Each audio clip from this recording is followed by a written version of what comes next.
என்னுடைய செயலும் சிந்தனையிலும் இந்த சமூகத்துக்கு பயனுள்ளதாக இருக்குன்னு நினைக்கிறவங்க மட்டும் இந்த மூவேந்தர் மீடியாவை சப்ஸ்கிரைப் பண்ணிவிட்டு பெல் ஐக்கான் ஆல் கொடுத்து வந்து ஃபாலோ பண்ணிக்கோங்க. மூவேந்தர் மீடியாவுக்கு உதவணும்னு நினைக்கிற உறவுகள் கீழே கொடுக்கப்பட்டுள்ள வாட்ஸ்அப் நம்பருக்கு தொடர்பு கொள்ளுங்கள். நன்றி. உலகெல்லாம் உணர்ந்தோதற்கரியவன் நிலவுலாவிய நீர்மொழி மேனியன் அழகில் சோதியன் நம்பளத்தாடுவன் மலர் சிலம்படி வாழ்த்தி வணங்குவம்.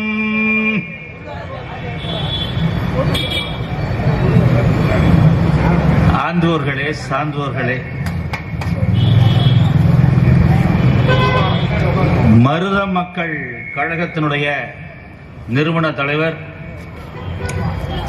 சிறந்த வழக்கறிஞர், தான் பிறந்த இனத்தின் மீது சமூக பற்றாளர் மட்டுமல்ல, ஏனைய சமூகங்களையும் சகோதர சமூகங்களாக பாவித்து வாழ்ந்து காட்டுகின்ற ஒரு மிகச்சிறந்த தலைமை பண்பாளர் ஆகிய கனகராஜ் பாண்டியனார் அவர்களே, மருதம் மக்கள் கழகத்தினுடைய மாநில பொறுப்பாளர்களே, ஒன்றிய பொறுப்பாளர்களே, கிளை பொறுப்பாளர்களே, மாவட்ட பொறுப்பாளர்களே, மாவட்ட மகளிரணி தலைவி சகோதரி அவர்களே, தேவேந்திரகுல வேளாளர் கட்சியினுடைய மாநில தலைவர் விஷ்ணு முருகேஷ் அவர்களே, இங்கு ஒரு எழுச்சிகரமாக புரட்சிகரமாக மருத மக்கள் கழகம் நடத்துகின்ற பட்டியல் வெளியேற்றம் என்ற கோரிக்கைக்கு ஆதரவு கொடுத்து பெருந்திரளாக இங்கு அமர்ந்து கொண்டிருக்கின்ற ஆண்டோர்களே, சான்றோர்களே, உங்கள் அனைவருக்கும் தேவேந்திர மடாலயத்தின் சார்பாக அடியனுடைய நன்றி கலந்த வணக்கத்தினை மீண்டும் ஒரு முறை உறுத்தாக்கிக் கொள்கிறேன். ஆண்டோர்களே, இட ஒதுக்கீடு என்பது ஒரு மாயை. ஆட்சியாளன் தன்னுடைய ஆட்சியை தக்க வைத்துக் கொள்வதற்காக தன்னால் ஆளப்படுகிற மக்கள் பிரிந்தே இருக்க வேண்டும் என்பதற்காக முற்படுத்தப்பட்ட மக்களாக, பிற்படுத்தப்பட்ட மக்களாக, மிகவும் பிற்படுத்தப்பட்ட மக்களாக, தாழ்த்தப்பட்ட மக்களாக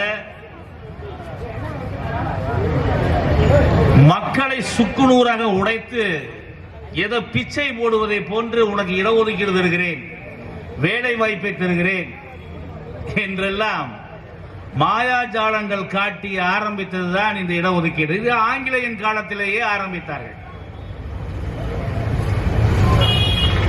ஆங்கிலேயன் 6000 மைல்களுக்கு அப்புறம் ஒரு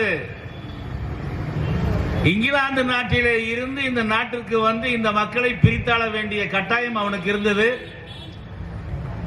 ஆகவே அவன் ஏதோ பிச்சை போடுவதை போன்று பிச்சை போட்டு அந்த பிச்சையை பொறுக்கிக் கொண்டு அவனுடைய மதத்திலையும் சேர்ந்து கொண்டு அவனுக்கு அடிமையாக மாறிக்கொண்டு இடஒதுக்கீடை பெற்றுக் கொண்டு வாழ்ந்தவர்களெல்லாம் இருக்கிறார்கள், இன்னும் இருந்து கொண்டிருக்கிறார்கள்.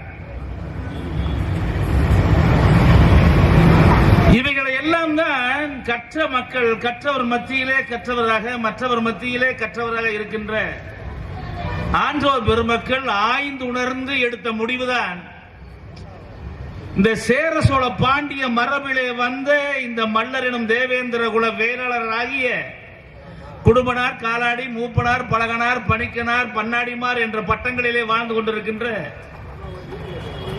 இந்த தமிழ் மக்கள் பட்டியலில் இருக்கக்கூடாது என்று முடிவு செய்தார்கள். இது இன்று அல்ல, 1936ஆம் ஆண்டு ஆந்திராவில் பிறந்தவர்கள், ஆந்திராவை தாயகமாக கொண்டவர்கள் மெட்ராஸ் பிரசிடென்சியை ஆண்டு கொண்டிருந்த பொழுது இன்று இருக்கக்கூடிய கேரளா, இன்று இருக்கக்கூடிய ஆந்திரா, இன்று இருக்கக்கூடிய தெலுங்கானா, இன்று இருக்கக்கூடிய கர்நாடகா, இன்று இருக்கக்கூடிய தமிழ்நாடு அனைத்தும் சேர்ந்து மெட்ராஸ் பிரசிடென்சி, சென்னை மாகாணம் என்று ஒரே நிலப்பரப்பாக ஒரே ஆட்சியில் இருந்த பொழுது 1936 நீதி கட்சி என்ற கட்சியால் இந்த மக்களை தாழ்த்தப்பட்டோர் பட்டியலிலே சேர்த்தினார்கள். குறிப்பாக எங்கள் பகுதியிலே, கோவை பகுதியிலே, கோவை மண்டலத்திலே பண்ணாடிமார் என்று சொல்லப்படுகிற எங்களை 1956 காமராசர் அவர்கள் தாழ்த்தப்பட்டோர் பட்டியலிலே சேர்த்தினார். இதெல்லாம் எதற்காக என்றால், ஒரு பெரும் தமிழ் சமுதாயத்தை, வரலாறு மிக்க ஒரு தமிழ் சமுதாயத்தை, சேர சோழ பாண்டிய மரபில் வந்த தமிழ் சமுதாயத்தை, அவனுடைய அடையாளத்தை அழிக்க வேண்டும்.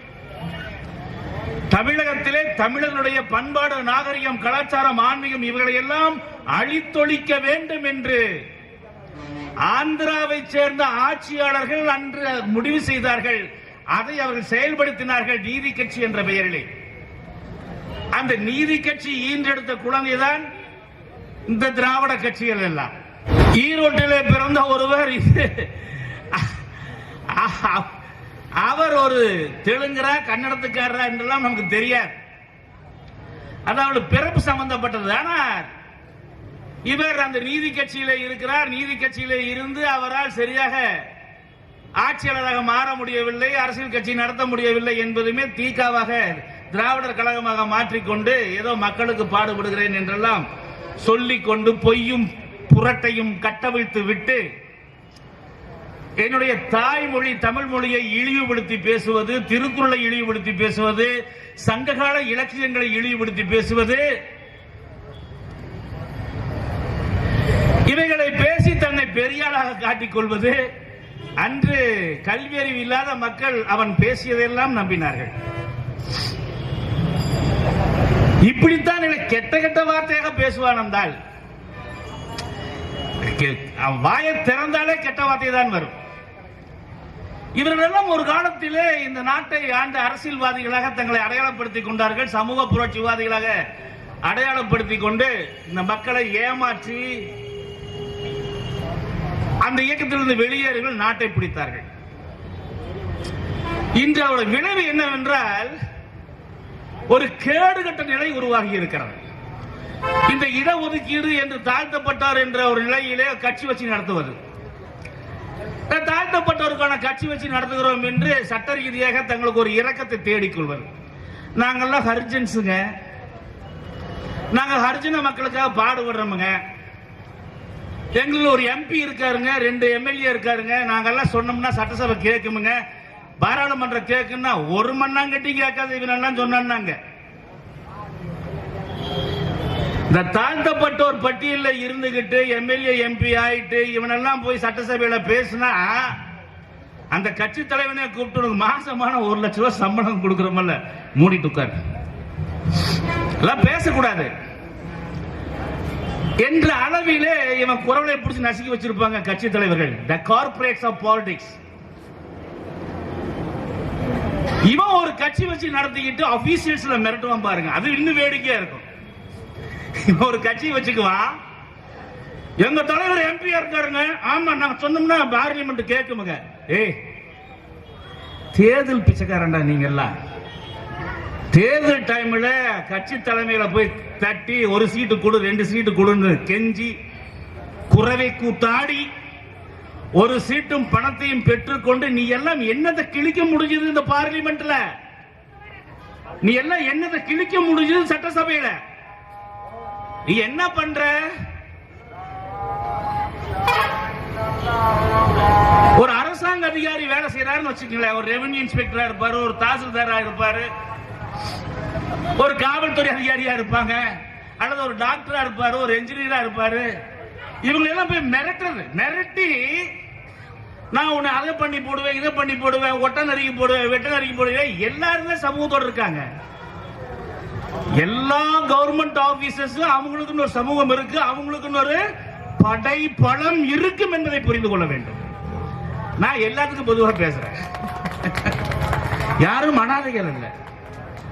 அரசாங்க ஊழியனை பாதுகாக்க வேண்டியது சட்டம் ஒழுங்கை பாதுகாக்கின்ற காவல்துறையினுடைய கடமை.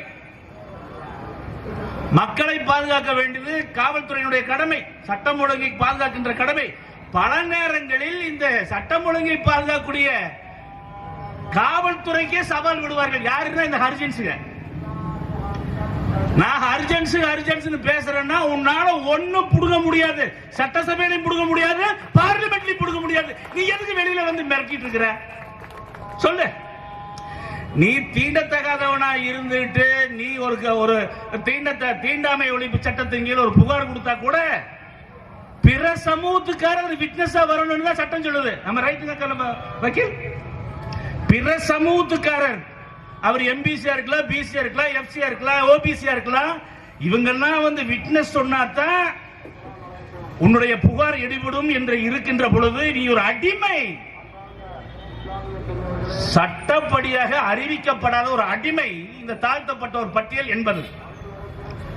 ஆகவேதான் தேவேந்திரகுல வேளாளர்கள் 1936 இந்த பட்டியல் என்பது எங்களுக்கு ஒவ்வாதது, நாங்கள் தீண்டத்தகாத சமூகம் அல்ல, நாங்கள் மாட்டுக்கறி உண்கின்ற சமூகம் அல்ல, ஏறும் போரும் எங்கள் இனத்தொழில் என்று வாழ்ந்து கொண்டிருக்கிற சேர சோழ பாண்டிய மரபில் வந்தவர்கள் என்று அன்றே எதிர்த்தார்கள்.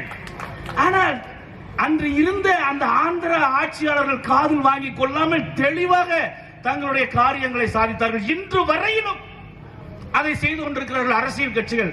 நான் அந்த அரசியல் கட்சி எங்களுக்கு எதிரி, திமுக எங்களுக்கு எதிரி, அண்ணா திமுக எங்களுக்கு எதிரி, பிஜேபி எங்களுக்கு எதிரி, காங்கிரஸ் எங்களுக்கு எதிரி நல்லா பேச வரவே இல்லை. இது சமூக புரட்சிக்கான ஒரு இடம். மருத மக்கள் கழகம் நடத்துகின்ற இந்த கோரிக்கை மாநாடு என்பது, கோரிக்கை பொதுக்கூட்டம் என்பது, இது சமூக நீதிக்கான பொதுக்கூட்டம். இந்த சமூக நீதிக்கான பொதுக்கூட்டத்தில் சமூக நீதிக்கான கருத்துக்களை மட்டுமே அடியே நீங்க பேசுகிறேன். இந்த சமூக நீதி என்று சொல்லிக்கொண்டு சமூக நீதிக்கு எதிராக இருக்கக்கூடிய எந்த கட்சியாக இருந்தாலும் சாடுகிற பொறுப்பு ஒவ்வொரு தேவேந்திர குல வேளாளனுக்கும் உண்டு என்பதை நான் இங்கு உறுதியிட்டு சொல்ல முடியும்.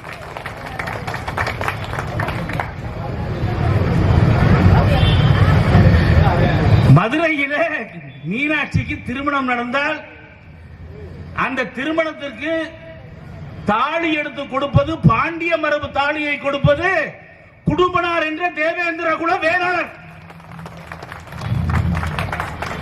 சங்கரன் கோவிலிலே, நெல்லையப்பர் கோவிலிலே காந்திமதி அம்மாள் பண்டிகை நேரத்திலே 15 நாட்களும் கையில் நெற்கதிரை வைத்துக் கொண்டு பள்ள பெண்மணியாகவே காட்சி தருவாள்.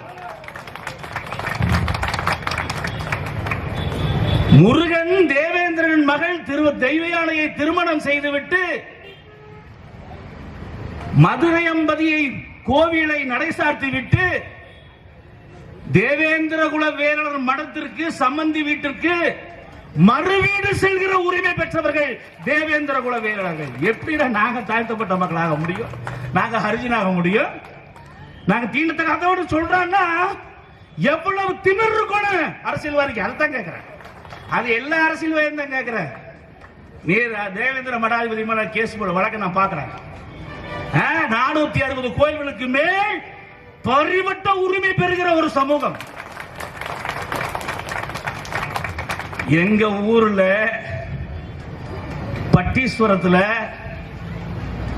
அங்க இருக்கிற பட்டீஸ்வரனுக்கு பேர் என்ன தெரியுமா? பட்டீஸ்வர பள்ளர், பட்டீஸ்வர பள்ளத்தி. யார் தெரியுமா? உழவர் உளத்தியாக வரலாறு சொல்கிறது. இந்த கோவிலை கட்டியவன் கரிகாச்சோழன். 2000 ஆண்டுகளுக்கு முன்பு இந்த பட்டீஸ்வரத்தை நிர்மாணித்து அந்த பட்டீஸ்வரத்தில் தலவரலாறை அவன் எழுதுகிறான். எழுதுகிற பொழுது இங்க உழவர் பெருமக்களாக வாழ்ந்து காட்டிய இந்த மண்ணை ஆண்டவன் பட்டீஸ்வர பல்லனும் பச்சை நாயகி பள்ளத்தையும் தான் என்று வரலாறு சொல்லுகிறது. எவனுக்குமே இந்த வரலாறு இல்லை. உலக அளவுல நான் சொல்றது. வள்ளுவன் சொன்னார், பாப்பா இங்க வந்து சொல்லும்போது சொன்ன, ஏர் பின்னது உலகம். ஏர் பின்னது உலகம் என்றால் உழவனுக்கு பின்தான் மற்றவர்கள் என்று அர்த்தம். அவனுக்கு கலப்படம் தெரியாது சாமி. உழவனுக்கு கலப்படம் செய்ய தெரியாது. சர்க்கரையிலே ரவையை கலக்கி விற்க தெரியாது. அரிசியிலே கல்லை கலக்கி விற்க தெரியாது. எண்ணெயிலே கண்ட எண்ணெயை கலக்கி விற்க தெரியாது. அவன் படைக்கும் தொழிலை கொண்டவன் இறைவன். அவன் தேவேந்திர குல வேளாளர். இறைவன் படைக்கும் ஆற்றல் பெற்றவன், உலகுக்கு உணவு கொடுக்கக்கூடியவன். சேற்றுக்கால் செல்வன், சென்னல் முதல்வன், சென்னல்லையே மணிமுடியாய் அணிகிற சேர சோழ பாண்டிய மரபிலே வந்தவன். இந்த தேவேந்திர குல வேளர்களுக்கு குடும்பனார், காலாடி, மூப்பனார், பலகனார், பணிக்கனார் என்ற பட்டங்களும் உண்டு. எங்களை எதற்காக இந்த பட்டியலை அடைத்தார்கள் என்றால், அந்த பட்டியல் என்பது ஒரு சிறைச்சாலை. பெரும்பான்மை மக்களை சிறுபான்மையாக்கி சிறுமைப்படுத்தி அவனுடைய பண்பாடு, கலாச்சாரம், நாகரிகம் இவைகளை எல்லாம் அழித்து ஒழித்து அவனுக்கு புது முத்திரை குத்துவது ஹரிஜன். ஹரிஜன் யாரா? காந்தி என்றவர் ஒருத்தர் வந்தாரு, அவர் ஹரிஜன் பேர் வைக்கிறாரு. ஹரிஜனுக்கு என்ன அர்த்தம் கேட்டா சொல்றாரு, ஆதி அந்தமும் இல்லாதவன், அவனுக்கு என்று வரலாறு இல்லை, ஆகவே அவன் ஆண்டவனின் பிள்ளைகள். நாங்க தாண்டா ஆண்டவன இந்த மண்ண. அது எவன் சொன்னாலும் தப்புதான், எவன் சொன்னாலும் தப்புதான்.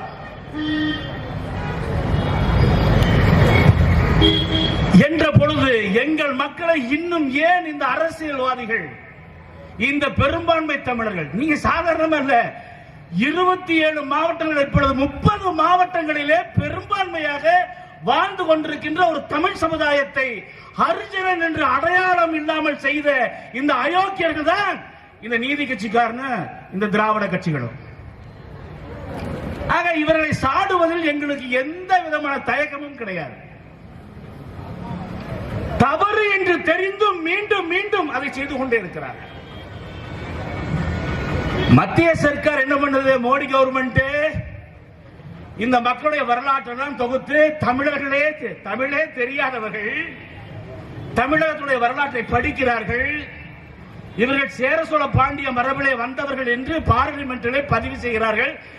ஏன் அவர்கள் பதிவு செய்தார்கள் என்றால், கனகராஜ் பாண்டியரை போன்றவர்கள், அடியேனை போன்றவர்கள், தேவ ஆசீர்வாதம் போன்றவர்கள், குருசாமி சித்தர் போன்றவர்கள் எல்லாம் இந்த சமுதாயத்துடைய வரலாற்றை பதிவு செய்தார்கள்.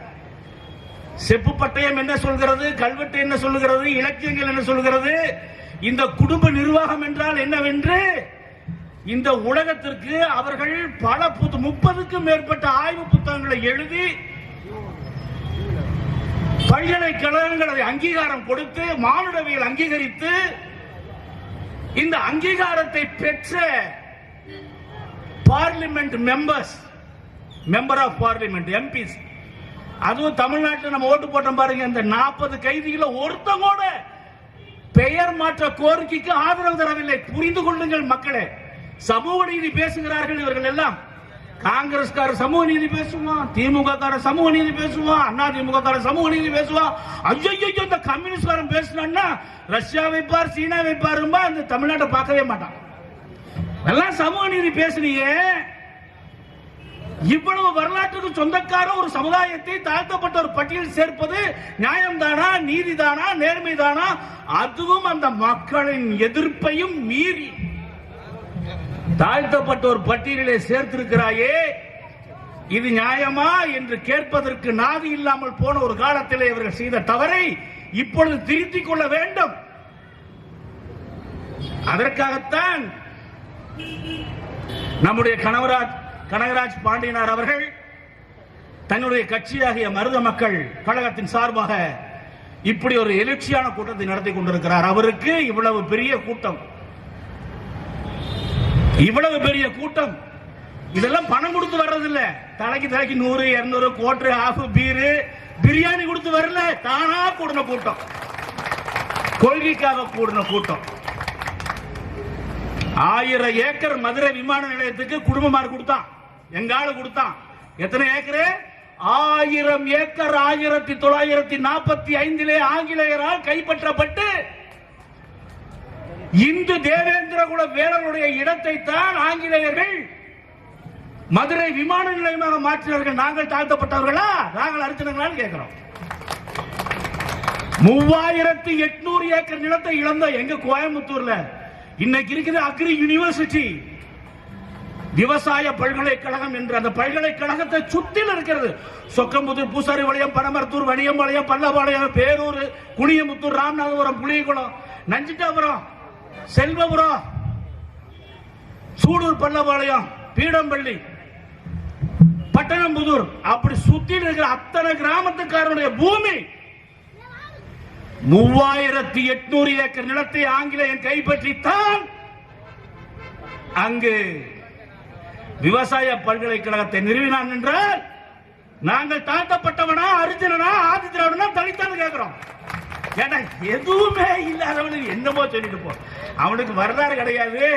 அவன் ஆண்டவனின் பிள்ளைன்னு சொல்லு, அவனை தலித்துன்னு சொல்லு, அவன் ஆதி திராவிடன் சொல்லு.